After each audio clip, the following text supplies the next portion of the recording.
Hola, ¿qué tal? Muy buenas tardes. Sean ustedes bienvenidos a un capítulo más de Radio COPSE, la Confederación de Profesionales en materia de comercio exterior, aduanas y logística. Nos complace invitarlos a nuestra próxima reunión de trabajo del 17 de junio. No se la pierdan. En esta ocasión hablaremos sobre aspectos fiscales en materia de comercio exterior. Es sumamente importante conocer la dinámica y la metodología de cómo se determinan los precios de transferencia, sobre todo en aquellas empresas con programa IMEX. El día de hoy en nuestro programa nos acompaña el licenciado Jorge Armando Maldonado, quien tiene una amplia experiencia en logística, aduanas, operación aduanera. Él es gerente regional, pero como saben que es nuestra dinámica permitir que nuestros invitados se presenten de voz propia, les cedo la palabra. Armando, bienvenido, un placer tenerte en casa. Gracias, maestro David. Bueno, pues muchas gracias ante todo por este tiempo, por este espacio. Me da mucho gusto verte después de tanto tiempo. Igualmente. Ya después, aquí mi maestro David, coincidimos en la universidad. Gracias. Y aquí coincidimos nuevamente en este camino tan corto y tan largo como es la logística, como es el comercio exterior, que al final del día somos los mismos, solamente damos vueltas en ese ciclo o en esa lavadora. Entonces, yo agradezco mucho la oportunidad del tiempo y estoy a sus órdenes. Muchísimas gracias, Armando. Primero, ¿cómo es que llegas a dedicarte a esta parte de la pasión del comercio exterior, de las aduanas, la logística, el comercio internacional, los negocios? ¿Cómo es que llegas a esta parte? Gracias, maestro. Yo creo que aquí tú tuviste un poco la culpa, ya soy honesto. Creo que comentábamos en el momento, obviamente, que 2 personas solamente nos dedicamos de esa generación a la parte del comercio. Yo voy a pedir trabajo a una empresa de logística. Esa empresa de logística me contrata para un tema administrativo y en realidad yo me empiezo a meter y me empiezo a involucrar mucho con la parte de logística. Es decir, yo empiezo a escuchar pedimentos, empiezo a escuchar BLs, empiezo a escuchar facturas. Entonces, en mi experiencia, lo primero que tomé fue un expediente. No fue alguien que me dijera, mira Armando, este es un BL, es una factura, ¿no? Yo agarré un expediente y lo empecé a hojear. Desde la última hoja hasta la primera. Documentos del cliente, un paquilizo, un certificado, una factura, cómo se suman, cómo se restan, aquellos pedimentos famosos franja amarilla, donde pues, era un pedimento pues, bastante rudimentario, si lo queremos ver contra lo que tenemos actualmente con los sistemas SAI. Pero era una manera de aprendizaje para mí en ese concepto de... Yo vengo de una parte de comercialización, venta, mercadotecnia, y no tenía ese conocimiento de los documentos.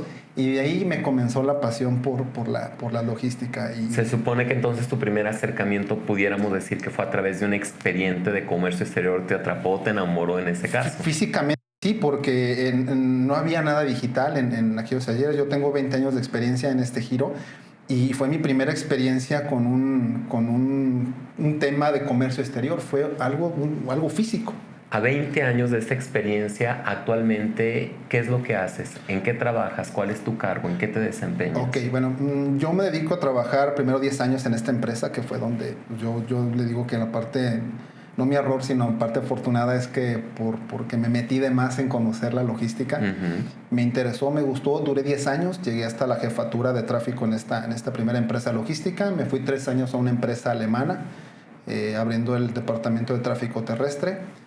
Regreso nuevamente a mis orígenes con esta nueva empresa. En esta empresa donde trabajaba duré 8 años, ya como gerente de operaciones, ya con gente a mi cargo en los términos de aéreo, marítimo, terrestres, ferroviarios y la combinación de todos ellos, pero ya con una experiencia pues obviamente mucho más profunda en esta parte, inclusive la responsabilidad. Y actualmente trabajo para una agencia aduanal, tengo de octubre a la fecha, yo soy el gerente regional aquí de la zona para formular espacios aduanales, terrestres, servicios terrestres y almacenes. ¿Cómo le explicas tú a las personas que de repente confunden el hecho de que tú trabajas en una agencia aduanal, entonces tú eres agente aduanal? Porque decimos nosotros de repente, hay mucho lenguaje especializado y la gente confunde que aduana es lo mismo que agente aduanal y que entonces como tú trabajas en una agencia aduanal, tú eres aduanero. Y Claro. como eres aduanero, tú tienes que saber dónde está mi mercancía. Claro. Y de todo el mundo, del mundo de mercancía que llega, y yo importé un par de zapatos, pues la bronca la tiene Armando y que lo encuentre. Porque él es el que tiene que saber. Así es. Claro. ¿Cómo le explicas a la gente? Bueno, común aquí qué yo es creo que quehacer? en el primer error, como comentas, es que es una práctica muy normal que decimos, voy a hablar con el agente aduanal. Para empezar, nunca hablas con el agente aduanal. El agente aduanal está en una oficina, está en otro lugar, pero nunca está físicamente en los lugares. Entonces, desde ahí ya viene quizá una percepción diferente de lo que es el agente aduanal. Porque la quien trabaja la documentación es la agencia aduanal. Yo desde mi experiencia y desde mi sensibilidad, yo tengo conocimiento logístico, entonces yo sé cómo rastrear los embarques. A veces el perfil de las personas que contratan en las agencias aduanales quizá viene desde ahí una sensibilidad diferente en la búsqueda de la información. ¿Por qué? Porque el de la agencia aduanal, que es un ejecutivo, no es el agente aduanal, tiene un conocimiento en una parte del proceso aduanero, que primero es revisar documentación y antes que eso un alta de la patente del agente aduanal que conlleva los famosos datos generales, el acta constitutiva, la constancia de situación fiscal, el comprobante de domicilio, y posteriormente se revisan documentos, es decir, packing list contra factura, certificado de origen, si es certificado digital, si es certificado duro, y posteriormente se empieza a hacer todo este proceso adelante para glosarlo, para clasificarlo arancelariamente. Yo creo que ahí viene la diferencia en cuanto a alguien que integra la logística como conocimiento más el tema aduanero. Ok. ¿Por qué? Porque es una combinación, desde mi punto de vista, perfecto para poder inclusive saber qué navieras son las que están, o qué líneas aéreas, o qué transportista, qué número de caja es donde viene nuestra mercancía. Inclusive hasta si viene un servicio consolidado o un servicio en un contenedor completo. Perfecto. Entonces pudiéramos decir que el agente aduanal viene siendo una persona autorizada para el gobierno para poder hacer los trámites ante aduanas, Sí. pero todo el personal que trabaja dentro de la oficina, que somos ejecutivos, somos los que tenemos el contacto con el cliente y auxiliamos al cliente. Pero el cliente tiene que distinguir que obviamente nosotros ni somos la aduana, ni tampoco somos el agente aduanal, somos el vínculo entre ellos. Hay una palabra que me llama mucho la atención y que de repente cuando tú hablas con el cliente y le dices certificado, quizás tenga alguna idea. Pero ya cuando me hablas de un tecnicismo mayor que es un certificado duro, ¿qué les puede decir para todas esas personas que son novatos en el área de exportación qué es un certificado duro?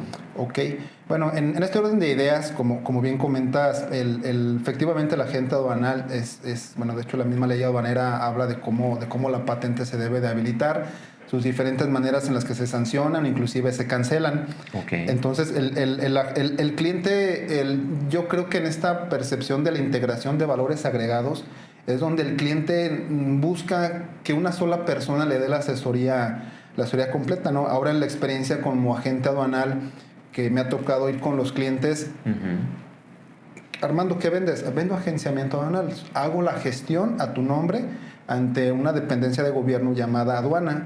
Ok, Armando, perfecto. Oye, ¿y no vendes logística? Pues dime qué te interesa que te ofrezca, ¿no? Es que yo ya tengo alguien que me ayude, sin embargo, yo quisiera que una sola persona me diera la asesoría y fuera mis ojos para yo no tener que preguntarle a un segundo, un tercero, dónde está mi mercancía, ¿no? Entonces, es la parte como sensible que también me he encontrado, en donde el cliente busca un valor integrado y un valor agregado, en donde esa misma persona le sirva como punta de lanza para una asesoría y le pueda dar este tip de aquí está tu carga, ya llegó, aquí está tu documentación y es lo que necesito, ¿no? Entonces, me he encontrado con esa sensibilidad ahora desde la agencia aduanal que también el cliente busca integrar otros servicios, ¿no?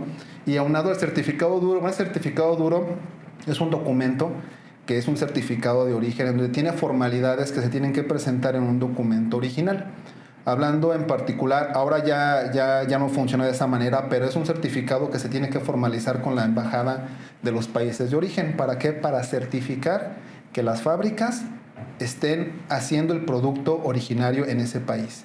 ¿Por qué? Porque hay algo que se llama triangulación. Entonces, en algunos países es muy dado que se triangulen las mercancías dando un origen cuando el producto es de otro.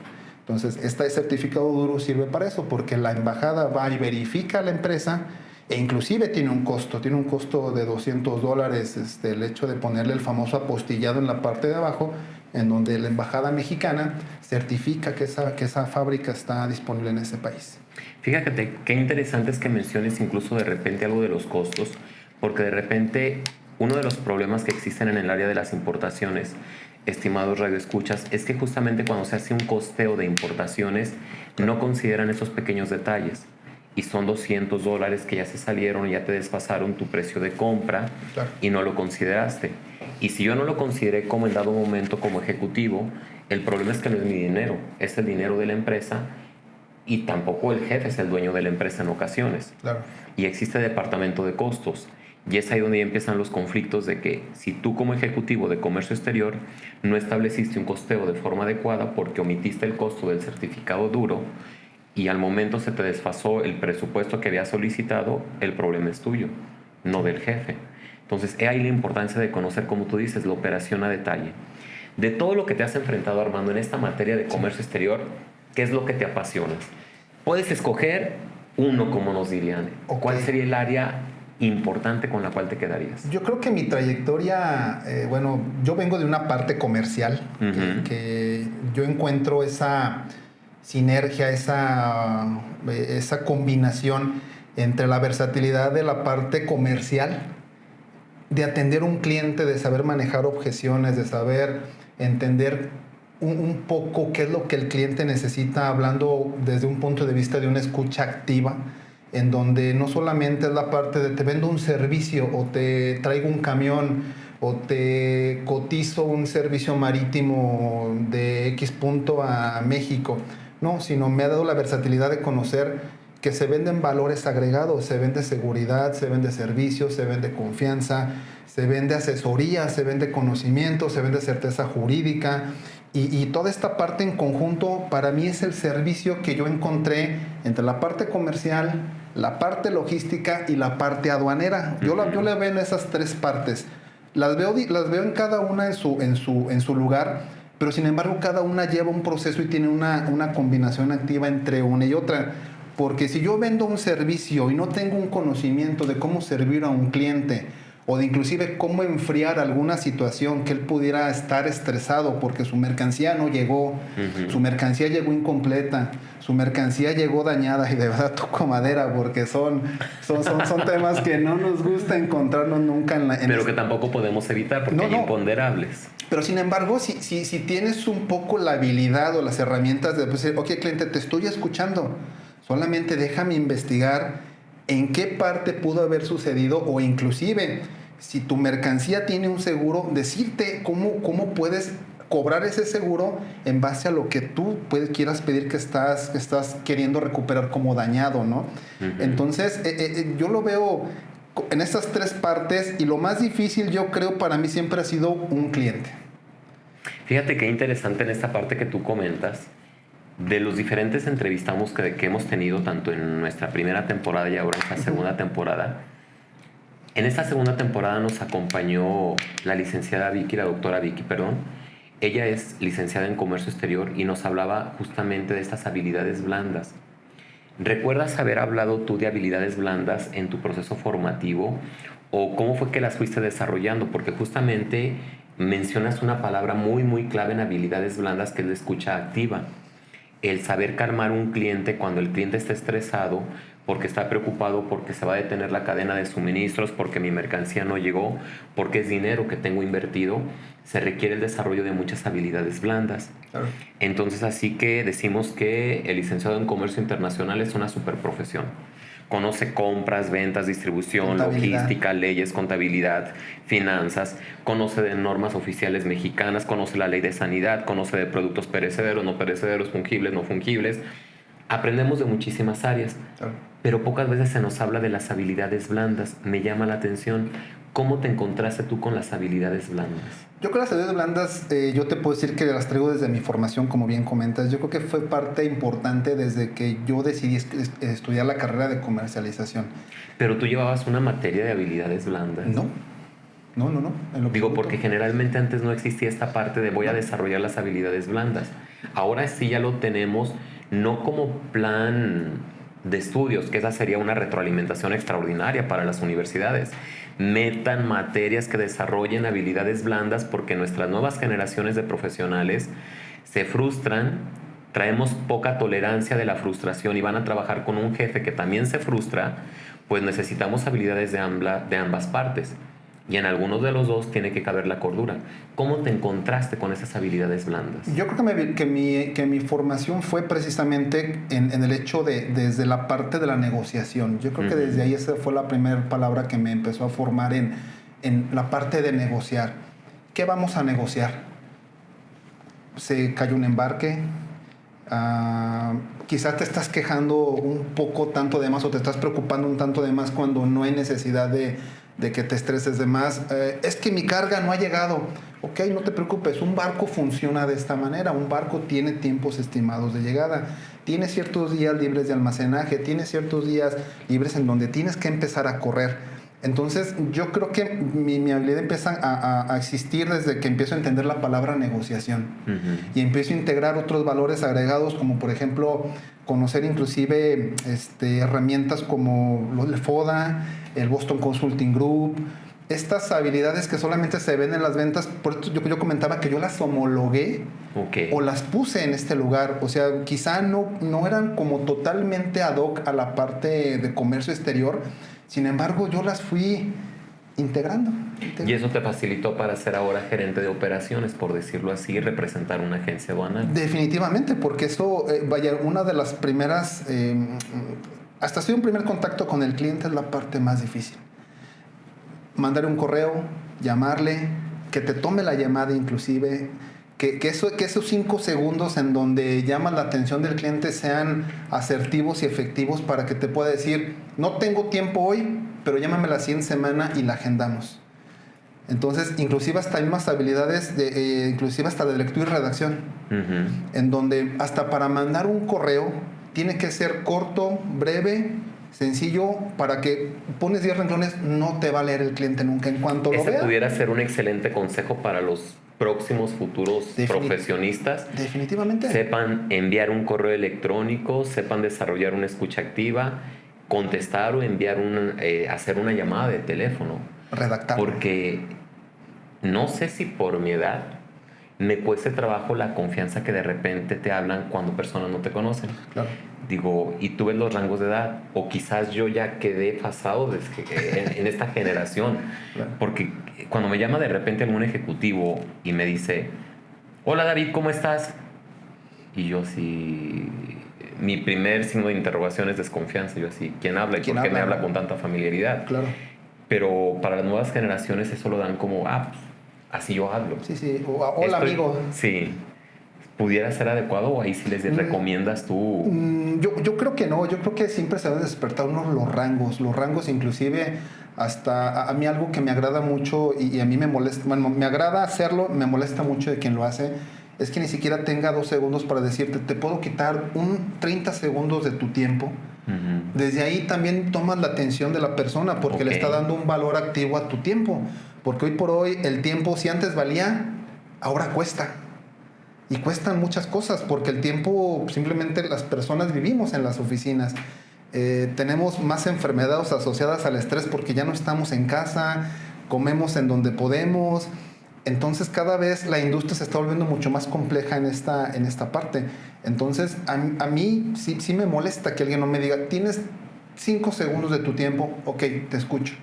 Me presento, mi nombre es Fulanito de tal, vengo de tal universidad, te llamo de tal empresa, te mandé un correo hace 3 horas, me urge, me puedes ayudar. Esta parte también de amabilidad y familiaridad quizá es la que pudiera ayudar también a abordarte en el sentido de, oye, me está dando mi lugar.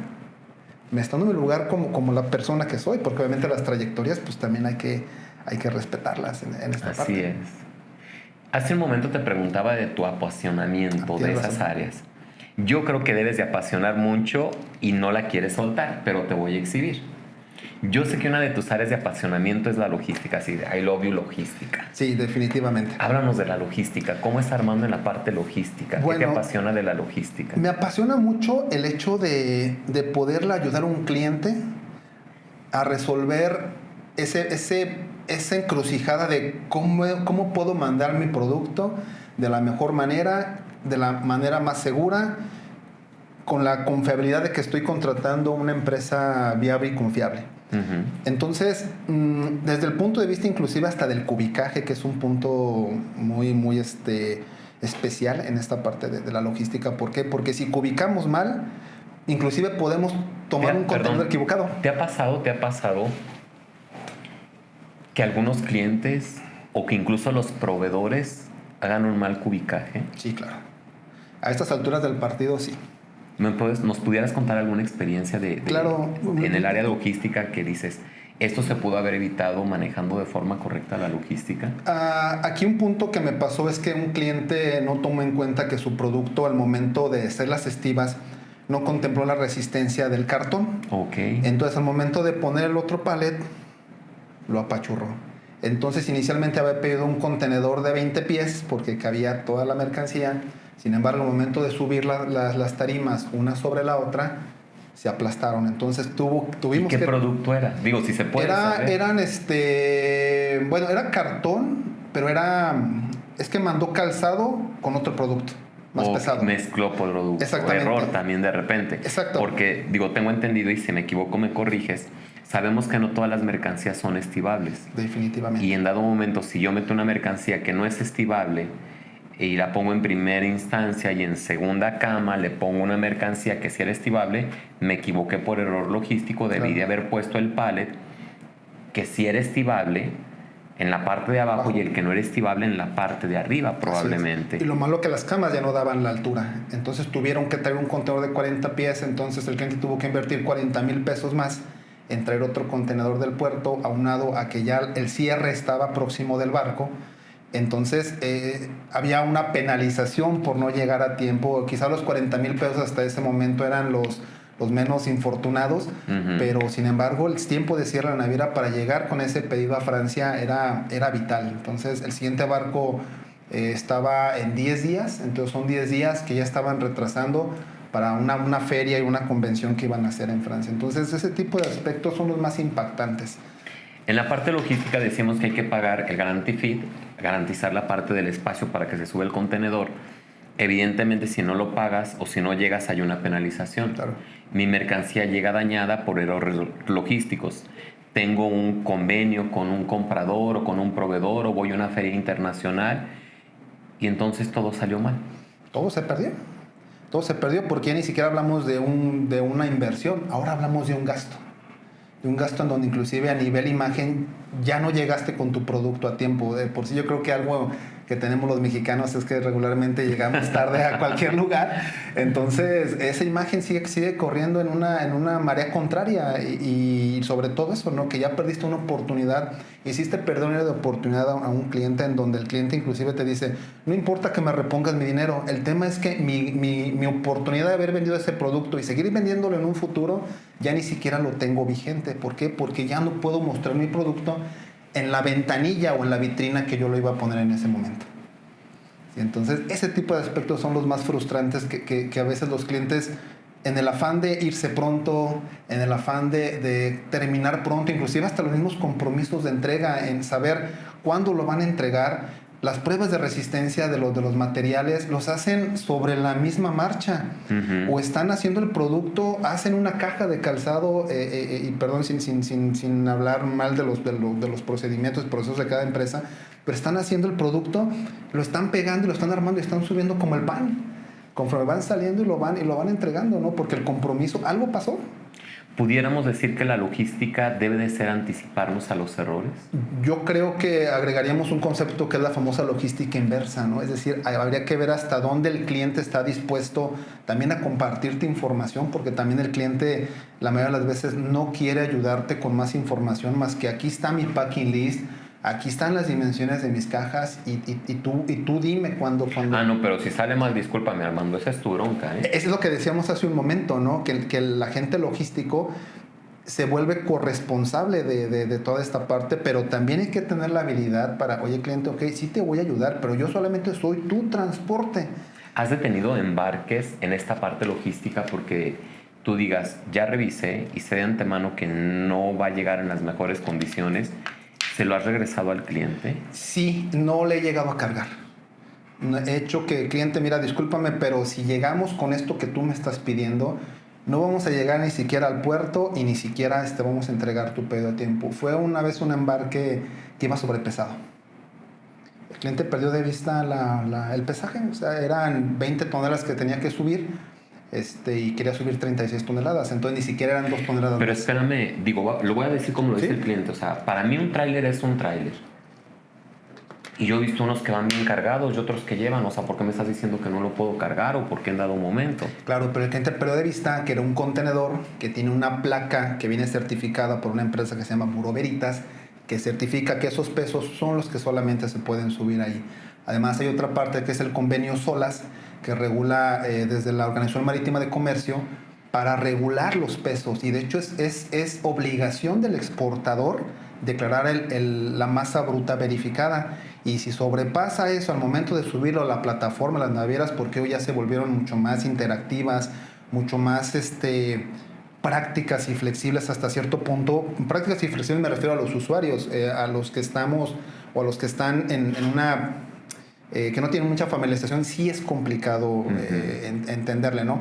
Pero si desde ahí detecta la naviera que la masa verificada está mal, desde ahí ese contenedor no se sube. Pero para ese momento tu contenedor ya está en el puerto.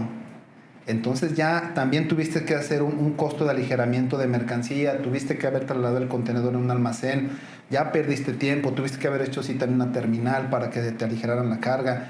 Entonces son una cadena de eventos, no un sinfín, sino una cadena de eventos que siguen poniendo en riesgo la operación por no asegurarse de los pesos máximos. ¿Por qué? Porque a veces es solamente el punto de decir, mi amigo exportó 30 toneladas y no tuvo problema. Ok, nada más dime cómo le hizo, ¿no? Porque eso no es algo que se tenga una práctica correcta. Inclusive en la norma 012 dice ahí la cantidad de ejes, la cantidad de carreteras, el número de llantas, el tipo de camión, si es un full, si es una unidad sencilla en términos comerciales. En la norma 012 dice tecnicismos. Pero desde ahí, como dices tú, nos volvemos un todólogo en donde podemos demostrarle al cliente qué es lo que puede pasar, ¿no? Inclusive en la misma ley de caminos y puentes, el cliente pierde de vista cuando pasa un accidente, qué es lo que le puede pagar solamente el transportista. Que cuando pasan este tipo de situaciones, en el mejor de los escenarios llegó la carga, no pasó nada. Simplemente no se va a ir. Pero ¿qué pasa si se accidenta? Se siniestra. Lo primero que va a decir el cliente es, fuiste tú. Entonces, tu camión está en malas condiciones, tu operador no tenía la habilidad. Pero la misma, tomemos como ejemplo la botella. Recordémosle antes de recordarle a los exportadores que tenemos algunos detalles que tendríamos que corregir, sí me gustaría reafirmar esa recomendación porque considero que es muy valiosa. Sí. Tú mencionaste, Armando, ahorita 3 puntos estratégicos. La norma 012, sí, la parte de la carga verificada y el convenio SOLAS. Abusados. Ahora sí que apréndanselo como título de canción. Sí. Convenio SOLAS, norma 012 y la verificación de la carga nos menciona de lo que viene siendo, tenemos peso bruto, tenemos peso neto, tenemos peso drenado, tenemos la tara, tenemos la destara, que son términos que tenemos que conocer si es que deseamos exportar. Y recordemos que en la parte logística, como bien lo menciona Armando, hay mercancía que cuando son sólidos, el mismo dimensión o peso de la mercancía puede hacer que el propio transporte tenga un accidente. Por gravedad. Y es un error de consolidación de carga en la operación logística, pero yo te contraté a ti, Armando, y la bronca es tuya, pero quien cargó la mercancía no fue Armando. Fue el exportador. Fue el exportador, porque es obligación del exportador. Los operadores logísticos, los operadores de servicios, como en tu caso, pues evidentemente venden lo que viene siendo un servicio, un despacho, una logística, pero sí quiero que seas responsable también de aquello para lo que no te contraté, pero que se puede presentar, y aunque se puede presentar puede ser mi culpa, pero no seas malo, aligérame la carga. Dime que tú tuviste algo que ver, o consuélame mínimo de perdido, pero ayúdame a entender el error donde estuvo. Sí, efectivamente, y es que desde ahí vienen precisamente estos eventos a veces que se convierten en un siniestro. Entonces ese siniestro, pues ya cuando lo tenemos encima, como tú dices tú, no, bueno, cliente, ¿cómo te consuelo? O sea, sí voy contigo, pero más bien dime, ¿tienes un seguro de carga? ¿Contrataste uno? Dos, a veces uno de los errores es que el cliente a veces asume. Ahora en la mañana hablaba con un amigo que es una aseguradora y me dice, es que el cliente asume algunas veces que tú no le das el seguro cuando pasa un siniestro porque tú no se lo recomendaste. Entonces ahora en muchas empresas de logística agregan un sinfín de leyendas y entre una de esas, cliente, si deseas un seguro, por favor ponlo por escrito, nosotros te lo cotizamos. Si no le pones por escrito, asumimos que la responsabilidad va hacia ti. Entonces, ese tipo de leyendas, digamos que... Ese punto que comentas, yo creo que es un consejo extraordinariamente valioso para todos aquellos emprendedores que van iniciando y que quieren aventurarse a poner una agencia de carga, iniciar con este mundo.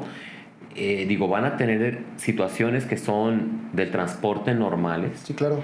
Pero yo te contraté el flete o el transporte y ellos piensan que tú debiste de haberlo asegurado. Pero yo te contraté para el despacho en aduanas. Yo creo que eso sería una extraordinaria recomendación también, que pudiera ahorrar dolores de cabeza y costos para todos aquellos que pretenden poner su propio forwarder o empresa de transportes. Claro, y yo creo que yo recomendaría un punto, yo creo que un poco mucho más sensible en la ley de caminos y puentes. Dice a lo que está obligado el transportista como responsabilidad civil en caso de que yo no haya asegurado la carga por petición del cliente o si el cliente no tiene un seguro de carga, ¿no? Que es 15 días de salario mínimo por tonelada, lo cual pues lamentablemente no mitiga en nada un valor de la mercancía. Es decir, si estamos hablando de $50,000, o sea, creo que la cantidad sale a resarcir $50,000. No es nada. Exactamente, entonces esa parte yo le pondría como una sensibilidad para las mismas empresas en donde puedan leerlo. No está nada fuera de la ley, en realidad está escrito. El transportista con esa parte no es que se ampare o se deslinde, simplemente hay una regla escrita que le da una parte de garantía también al transportista contra el camión que está poniendo, contra el servicio que está poniendo a favor de una mercancía que no es de él, en donde solamente la va a transportar contra los riesgos ordinarios de carga que pueda tener movimientos de un lado hacia el otro, se caiga.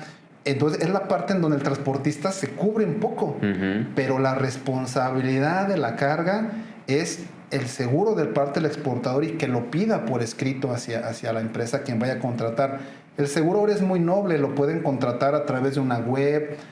Ahí las mismas empresas de logística, las agencias aduanales ya tienen empresas especializadas en aseguramiento de carga, en la cual no se tardan más que 5 o 10 minutos en asegurar una carga en las plataformas. Ya no es mándame las facturas por fax, mándame las facturas digitales. Ha cambiado toda la tramitología para contratación de seguros. Yo creo que esa facilitación del comercio exterior hoy por hoy está muy vigente a raíz de la pandemia, lo que hablábamos hace rato, que si los trabajos virtuales llegaron para quedarse. Yo creo que definitivamente sí, de una manera muy proactiva para quien lo sabe llevar sin abusar de los tiempos. Claro. Pero yo creo que vinieron para quedarse y las plataformas para eso están, para darnos esa facilidad en el comercio exterior. En estos 20 años de experiencia, ¿cuáles pudieran ser, para ir cerrando nuestra entrevista? El tiempo generalmente para nosotros es muy valioso, pero es muy corto. Claro. ¿Cuáles serían esos 5 puntos que tú les dirías hay que considerar, o esto yo se los dejo para trascender? Ok, yo creo que en la primera, que le dieran un valor activo al seguro de la carga.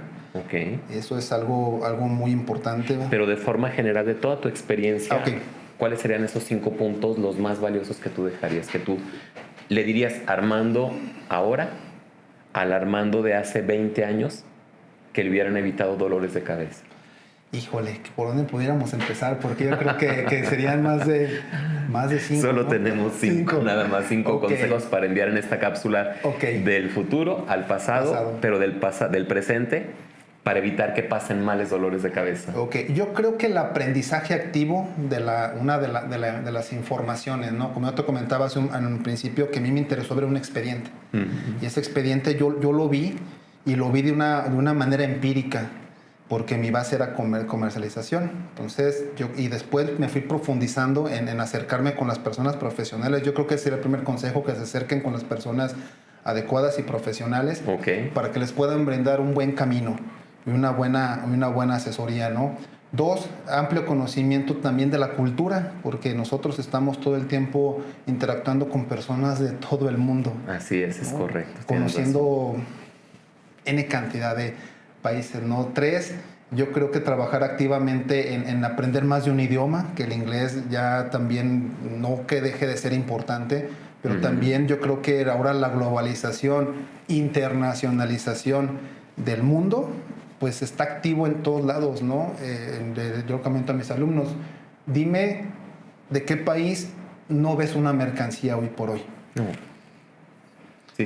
Del país más recóndito del mundo tienes un lugar, ¿no? 3, yo creo que atrévanse a ser lo más creativos posibles en la logística. Un ex jefe me decía que se va en la logística, se vale de todo.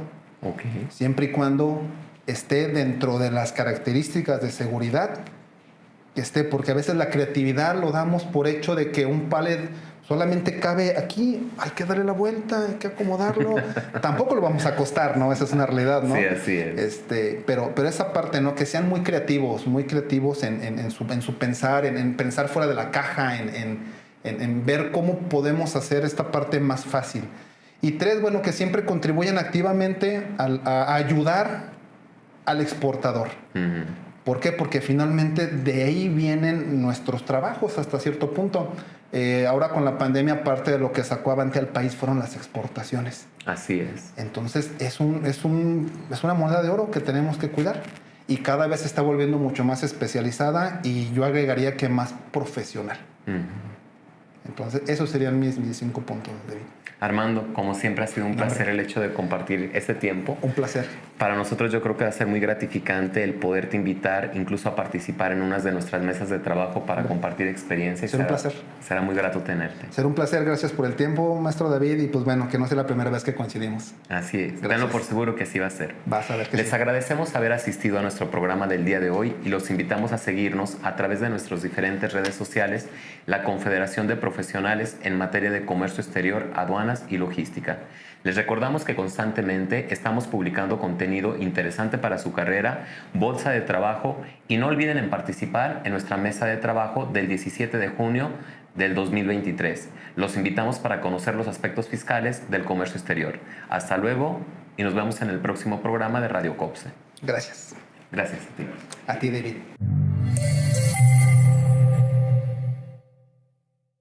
Escucha este podcast en la plataforma de tu preferencia. Estamos en Spotify, Google Podcast, Apple Podcast y Amazon Music.